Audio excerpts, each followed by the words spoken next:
안녕하세요. 백두산 금융연구소의 백두산입니다. 8월 11일 목요일 오후 4시 35분입니다. 어젯밤 미국 증시는 물가지표가 발표가 됐는데 예상치보다 좀 하회했다. 그래서 긴축 우려가 완화됐다라고 하면서 환호를 했습니다. 그래서 급등을 했죠. 그리고 오늘 그 영향으로 전 세계 증시가 다들 일제히 기뻐하고 있는 모습입니다. 미국 증시의 어제 기술적인 특징은 이 단기적인 박스권, 한 지난 일주일 정도 만들어놨던 박스권을 이제 돌파 안착해서 레벨업 한다는 그런 의미가 있는 거거든요. 근데 오늘 세계 증시도 일제히 그런 모습들을 좀 보이고 있어요. 뭐 다 아직 넘어갔는지 안 넘어갔는지는 모르겠는데 전반적으로 봤을 때 이 지난 일주일간 정도 만들어놨던 저항을 넘어가려고 시도를 하고 있습니다. 넘어간 친구들도 있고 못 넘어간 친구들도 있을 거고요. 아마 하여튼 그런 모습들입니다. 그러면서 또 하나의 나타난 특징이 다같이 변동성이 확대됐다는 것입니다. 그러니까 어젯밤에 미국 증시가 저항을 돌파 안착한 게 천천히 느긋하게 이렇게 돌파 안착한 게 아니고 급등했단 말이죠. 그러니까 전 세계 증시도 지금 다같이 뭐 좀 큰 폭의 움직임을 보이고 있습니다. 이 전 세계 증시가 아직까지 장기적인 하락 추세를 극복하지는 못했거든요.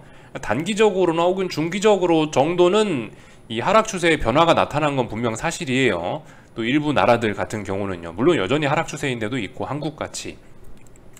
근데 아무튼 이 장기적인 하락 추세의 와중에 이렇게 변동성을 확대시키고 급등한다는 것은 일단 뭐 어떤 의미인지 아직까지는 알 수 없죠. 근데 분명히 강력한 매수세가 등장해서 급등했다라는 거는 맞긴 맞는 거고요. 그게 일단 사실이긴 한 거고요.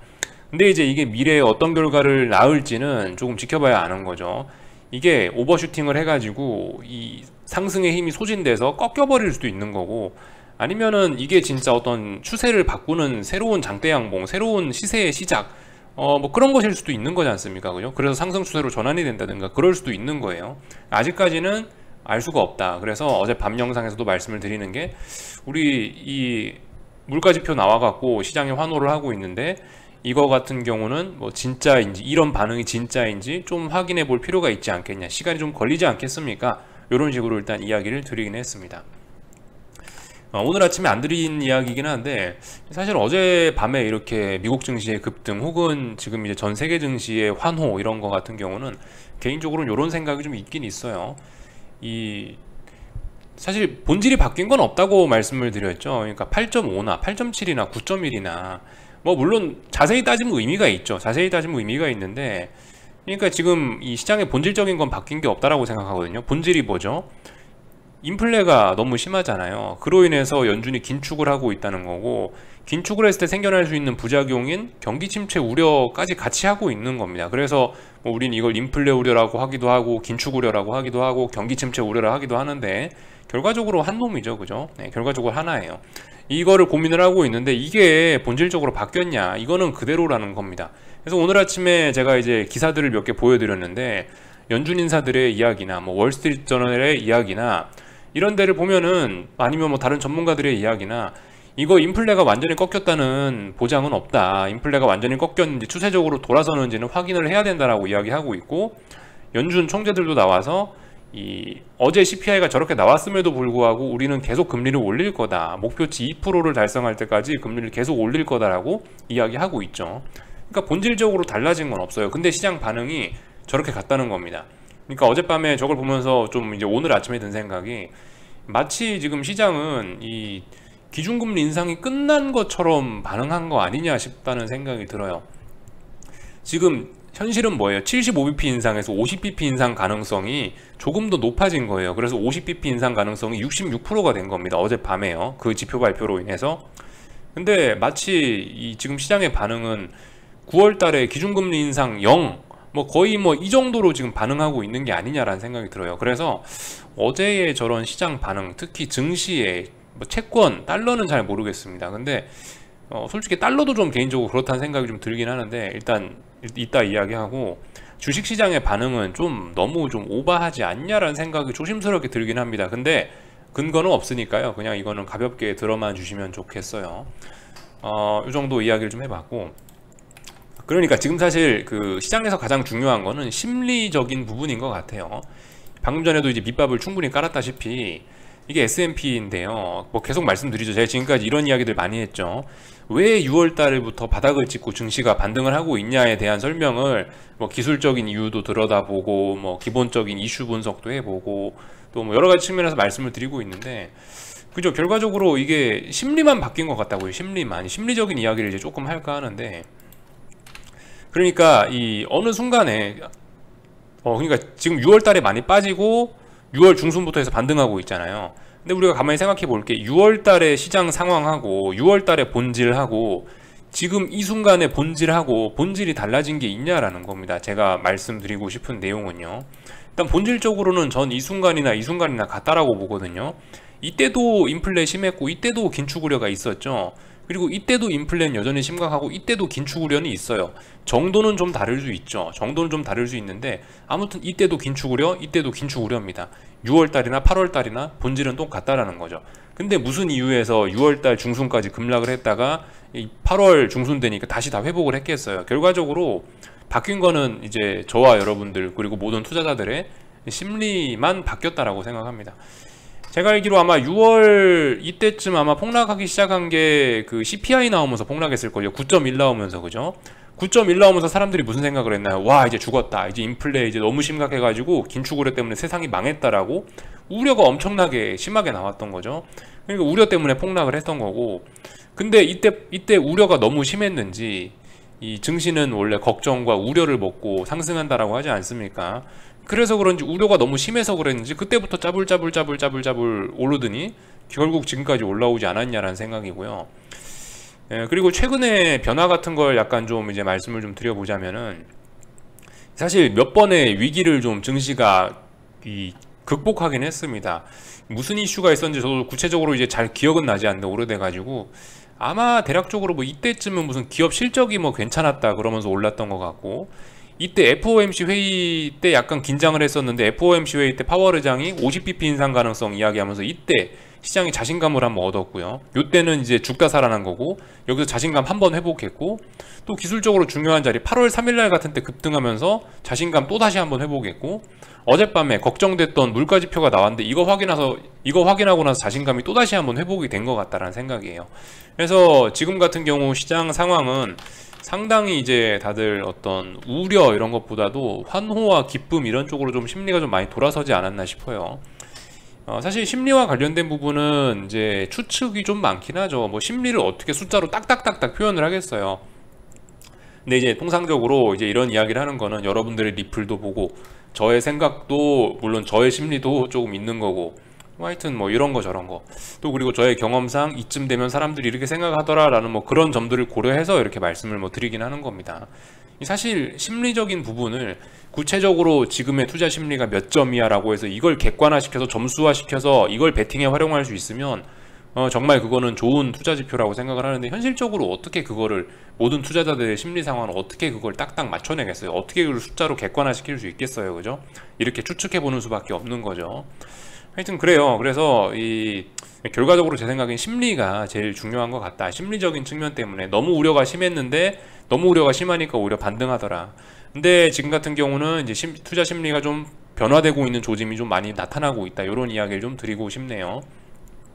그래서 뭐 여기서 약간 좀 이제 기술적인 이야기를 좀 덧붙이자면, 안 그래도 어젯밤에 이제 이 급등하는 걸 보고 여기서 뭐 쇼패팅 하셨다 뭐 이런 분들 좀 많이 계시긴 하는데, 근데 이제 저 같으면은 이제 약간 좀 더 기다릴 것 같아요. 사실 지금 상황에 쇼패팅하는 건 굉장한 위험한 거죠. 굉장한 위험을 끼고 있는 거죠. 레벨업한 첫 장대 양봉이기도 하고요.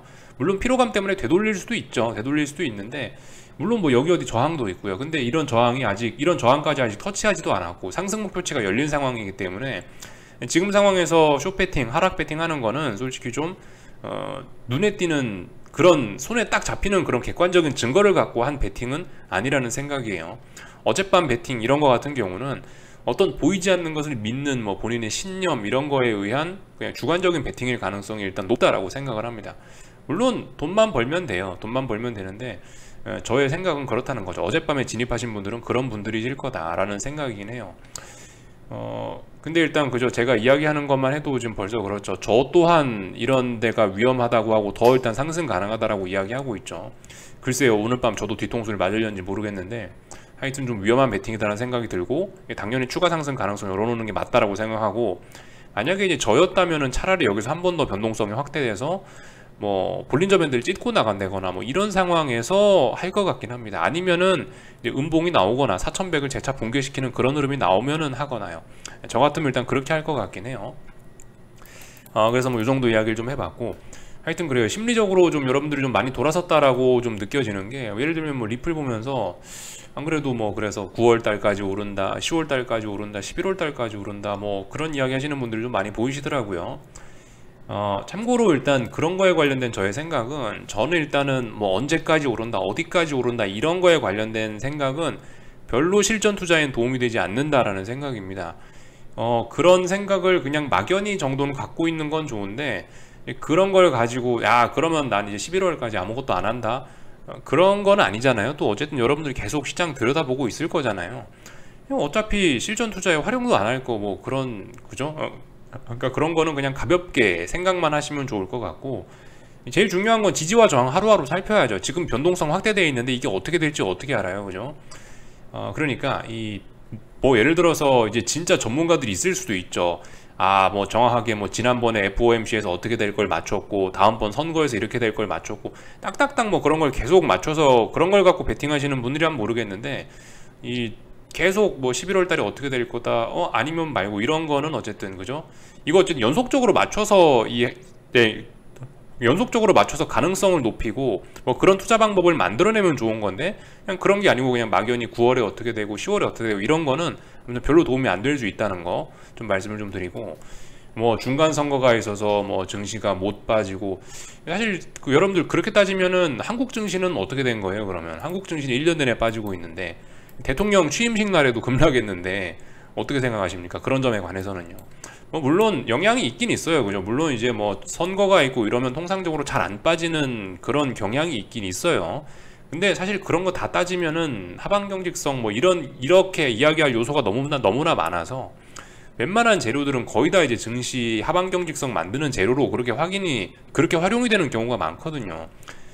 그러니까 그런 식으로 생각하면은 하방 베팅 할 수가 없습니다. 그냥 제가 봤을 때 제일 중요한 거는 추세가 제일 중요하지 않나 싶어요. 그런 이슈도 좋지만은, 한편으로 전 이렇게 생각하거든요. 어차피 방향성은 정해져 있다. 방향성은 정해져 있는데 이제 다 재료를 거기다 껴 맞추기 나름이다. 재료와 타이밍 이런 거 껴 맞추기 나름이다라고 생각을 하긴 하거든요. 물론 이런 생각도 적당히 해야 되죠, 그죠? 합리적인 투자자라면은 이런 이슈는 어떻게 작용이 되고 어떻게 작용되고 이렇게 논리적으로 생각하는 게 중요하지, 어차피 방향은 정해져 있다라고 생각하는 거는 이런 생각도 적당히 하는 게 좋긴 한데, 개인적으로 한편으로 그런 생각도 있어요. 그래서 일단 추세가 제일 중요하지 않겠냐라는 생각이긴 해요. 그래서 물론 이제 미국 증시 같은 경우는 한 중기 정도 추세가 보시면 슬슬 상승으로 돌아서고 있긴 한데, 아직까지 뭐 장기적으로 봤을 때 여기 어딘가에서 꺾이면 또다시 어쨌든 하락 추세 계속 지속이기 때문에, 아무튼 뭐 추세는 하방이다 이렇게 보면서 계속 아무것도 안 하고 이러고 있습니다. 한번 하여튼 잘들 생각 한번 해보시고요. 또 그리고 지금 같은 경우 이렇게 계속 상승장이죠. 한마디 좀 더 드리고 싶은 게 있는데, 보조지표 같은 거 적당히만 참고하셔야 됩니다. 뭐 보조지표상 지금 뭐 과열권으로 들어간 그런 지표들이 있을 수 있어요. 근데 무슨 지표가 과열로 들어갔으니까 나는 여기서 하방 베팅을 한다, 여러분들 그거 위험할 수가 있습니다. 보조지표라는 것이 기본적으로 거래되는 이 캔들 차트에 나와 있는 저 데이터를 기반으로 만들어지는 거죠. 무슨 이야기냐? 시가, 저가, 종가, 고가, 시고, 저종 4가지 가격이 저 차트에 녹아 있는 거잖아요. 우리가 보는 차트에. 이 차트에 있는 이 데이터를 바탕으로 해서 이제 보조지표가 산출돼서 나오는 거거든요. 그러니까 제일 중요한 건 이 핵심 데이터를 봐야지, 여기서 가공된 데이터 이거를 보고 나서 야 보조지표가 이렇게 됐으니까 여기서 여기서 이거 어떻게 한다, 과열에 왔으니까 이제 하방 베팅을, 여러분들 이런 것들은 좀 위험하실 수가 있습니다. 보조지표는 어디까지나 참고적으로, 제일 중요한 건 증시가 가다가 어딘가 멈추거나 뭐 주춤하거나 뭐 매도세가 등장해야지 이제, 그죠? 등장해야지 뭘 할 수가 있는 거예요. 아직까지는 매도세가 나오지 않았고요. 아마 보조지표상으로도 그래서 계속 위쪽으로 올라간다라고 나오긴 할 거예요. 물론 보조지표를 잘 활용하면 되긴 되는데, 아무튼 좀 너무 의존하시는 분들은 좀 그러는 건 좀 자제하시는 게 좋지 않겠냐라는 이야기 정도 좀 드려보겠습니다. 사실 뭐 오늘 특별히 할 이야기가 없어서 이렇게 좀 밑밥을 좀 많이 깔았고, 오늘 뭐 다 같이 올라서 딱히 뭐 할 말이 없습니다. 오늘 삼성전자 같은 경우도 뭐 신나게 올라줬고, 근데 이제 다만 이제 약간 뭐 V자형 반등이긴 하네요. 이거 이 아랫부분 지지력 다시 확인하러 내려오지 않을까 싶기도 하고, 하여튼 중요한 거는 하락 추세 중이에요. 하락 추세 중. 이 반등은 끝났죠. 반등 끝나고 지금 요렇게 진행 중인 겁니다. 요렇게 진행하고 있고, 여기서 이제 어딘가에서 또 뭐 고점을 만들든가 뭐 그렇게 되겠죠. 예, 하여튼 하락 중이다. 하이닉스도 오늘 뭐 올라봐야 일단 하락 중이다. 요런 모습 말씀드릴 수가 있겠고, 뭐 오늘 뭐 반등을 했다라고 하지만 그 여전히 이 큰 틀에서 봤을 때 여전히 저는 여기 어딘가에 어떤 그 다중 바닥형을 만들기 위한 그런 지지력 테스트가 진행 중인 것이 아닌가, 이런 과정 중에 나오는 작은 자연적인 반등 정도로 일단 이런 식으로 보고 있습니다. 그래서 뭐 이 정도 이야기, 딱히 뭐 할 말은 없고요. 오늘 옵션 만기일이었거든요. 사실 그래서 옵션 만기일 날에 이렇게 변동성을 확대시키는 게 쉽진 않은데, 확실히 이 시장에 누적되어 있던 상승 에너지들이 좀 충만해서 그런지 상상도 못했는데 이게 원웨이 상승을 하긴 하더라고요. 근데 물론 이제 그럼에도 불구하고 이제 옵션들의 시세는 아마 뭐 별로 좋진 않았던 것 같고, 이 장중에, 그러니까 옵션 만기일이 되니까 장중에 콜옵션 시세 안 주려고 이렇게 하루 종일 눌러버리더라고요. 이렇게 되면 장중에 콜옵션들은 정말 재미없어지고 살이 쏙 빠지거든요.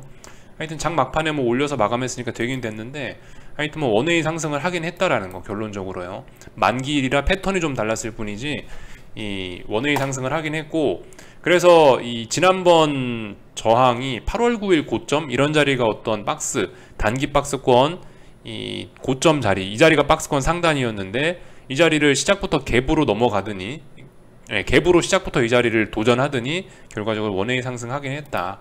더 올라간다라고 일단 봐주자고요. 어쩔 수 없어요. 뭐 여기다 대고 대항할 생각은 하시면 안 될 것 같고, 더 올라간다라고 일단 봐주면 될 것 같고, 코스닥 같은 경우는 오늘 좀 서운했죠. 왜냐면 코스피가 많이 오르니까요. 오늘 대형주가 올라가는 날인데, 그러면은 대형주에 돈 다 빨리면 중소형주나 코스닥은 뭐 주식 시장에 갈 돈이 없단 말이에요. 그러니까 자금이 한정돼 있다 보니까 코스닥은 오늘 좀 서운하긴 했는데, 서운했다 하더라도 코스닥도 지금 위로 올라가는 그림입니다. 이거 1200 다시 회복했죠. 1200 지지력 테스트 했으니까 더 올라간다라고 일단 봐주긴 봐주고요. 뭐 하여튼 타이밍이 생명입니다. 그래서 타이밍 잘 잡아야 되는데 타이밍이 잘 안 나오고 있다라는 거, 이렇게 뭐 보면 될 것 같고요. 그래서 좀 더 기다려 봐야겠다, 이 정도 이야기. 원달러 환율 같은 경우는 재밌는 게, 이 사실 이까지 내려오면은 안 된다라는 생각이긴 해요. 그러니까 원달러 환율이 계속 위쪽으로 올라가고 싶으면은 이번에 바로 올라갔어야 되지 않겠냐, 오늘 이렇게 내려오는 게 아니고 계속 올라갔어야 되지 않겠냐라는 생각이긴 한데, 뭐 근데 일단 뭐 내려왔고요. 근데 내려왔음에도 불구하고 일단 어느 정도 또 여기 뭐 1300원 자리에 대한 지지력은 또 보여줬으니, 글쎄요, 뭐 잘 모르겠습니다. 이게 워낙 시세가, 워낙 이 상승 추세가 강하긴 강해서 일단 잘 죽지는 않고 있어요. 사실 오늘 같은 날이 원달러 환율 상승을 보시는 분들께 좀 위험한 날일 수 있는데, 일단 뭐 양봉을 만들어 놨으니 일단 뭐 발판 하나 정도 만들어 놨다라는 생각은 들고요. 1300원짜리 지지력 테스트 좀 잘 봐야 될 것 같긴 합니다. 하여튼 원달러 환율은 오늘 그 정도 호재에도 불구하고 일단 계속 답답한 박스권을 그리고 있긴 하네요. 뭐 어떻게 되려나 일단 뭐 잘 모르겠습니다. 일단 뭐 지켜볼 수밖에 없죠. 아무튼 여전히 본질적인 거는 뭐 바뀌지 않았다. 증시의 어떤 뭐 중장기적인 하락 추세. 한국 증시가 오늘 이렇게 올랐다라고 해도 이거 여전히 택도 없는 반등입니다. 여전히 모자라요, 한국 증시는요. 한국 증시는 뭐 중장기적인 그냥 계속 하락 추세인 거고, 단기적으로 상승 추세가 좀 올라오고 있는 거고요. 하여튼 그 본질적인 거, 인플레는 그대로고 경기 침체 우려도 그대로고, 뭐 이런 점들 생각하시면 되겠죠. 그리고 뭐 9월달에 긴축도 그대로고, 이런 것들 생각해 보시면 되겠습니다. 결과적으로 9월달에 긴축 하긴 할 거니까 3개월물 국채금리 이런 거 올라가면서 결국 장단기 금리, 10년물하고 3개월물하고 역전 되겠죠, 조만간에. 뭐 그런 점들, 그런 암울한 미래가 아직도 펼쳐져 있다 생각하시면 될 것 같고, 그러니까 중요한 거는 뭐 타이밍 기다리는 거죠. 이런 상황에서 현금 관리 잘 하셔야 되겠고요. UVXY 같은 거 특히 조심하셔야 되겠고, 지금 변동성 지수는 죽고 있어요. 이게 변동성 지수가 죽는 거하고 변동성 자체가, 그러니까 그 시장의 변동성 개념하고 변동성 지수하고는 좀 다르니까 한번 잘 생각하셔가지고 좀 판단하셔야 될 것 같고, 손에 누적시키면 안 된다는 이야기 좀 드리고 싶네요, 그죠? 그래서 미국 증시는 오늘 밤에 그 PPI 발표가 있긴 있습니다. 물가지표 발표가 있는데, 솔직히 별일 있겠어 라는 생각이 좀 들긴 하고요. 요즘에 그러니까 워낙 기대치가 저기 인플레에 대한 우려가 좀 많이 높아져 있는 상황이라 웬만하면 물가 지표들이 좀 예상치보다 안 나오지 않을까, 예상치 아래로 나오지 않을까 싶은 생각이 있고, 그런 점들이 또 그리고 시장 분위기도 탔으니까 자신감이 생겼으니까 사람들이 더 위쪽으로 어떻게든 뭐 주식을 더 살려고 하지 않을까, 그런 매수세들이 주식시장을 더 올려먹지 않을까 싶은 생각이고, 하여튼 뭐 이래저래 해서 위쪽에 뭐 저항 어디까지 있다고요? 저항 거의 S&P는 4,300까지 열렸다고요. 어제 상승해서요. 물론 이제 오늘 밤에 당장 4,300을 갈지 어쩔지 모릅니다. 오늘 밤에 다시 뭐 시장이 뒤집어질 수도 있는 거고요. 하여튼 4,100, 4,300 요렇게 두 가지 중요한 마디 기억하시면 되겠습니다. 물론 중간에 또 자리들이 있긴 있는데, 중간에 4,180이라는 자리가 있긴 있는데요. 4,100과 4,300 사이에 4,180이라는 자리가 있긴 있는데, 아무튼 그 정도 가격대만 알아놓으시면 좋을 것 같아요. 4,300까지 가능성은 열렸다 정도 알아놓으시면 될 것 같고, 나스닥도 그죠? 저항 어디 있구나 그것만 알고 가시면 될 것 같습니다. 저항 자리가 뭐 13,500 정도 자리에 하나 있구나 정도만 알고 가시면 좋을 것 같고, 12,900에서 한 13,500 정도까지 그죠? 요렇게 일단 큰 박스권 넘어갈지 안 넘어갈지 모르니까 일단 거기 저항이 있구나, 아래 지지선은 어디구나, 요 정도 보시는 게 좋을 것 같습니다. 그래서 여기까지 하겠습니다. 궁금한 거는 리플 남겨주시고요. 내일 아침에 뵙도록 하겠습니다. 여기서 마치겠습니다.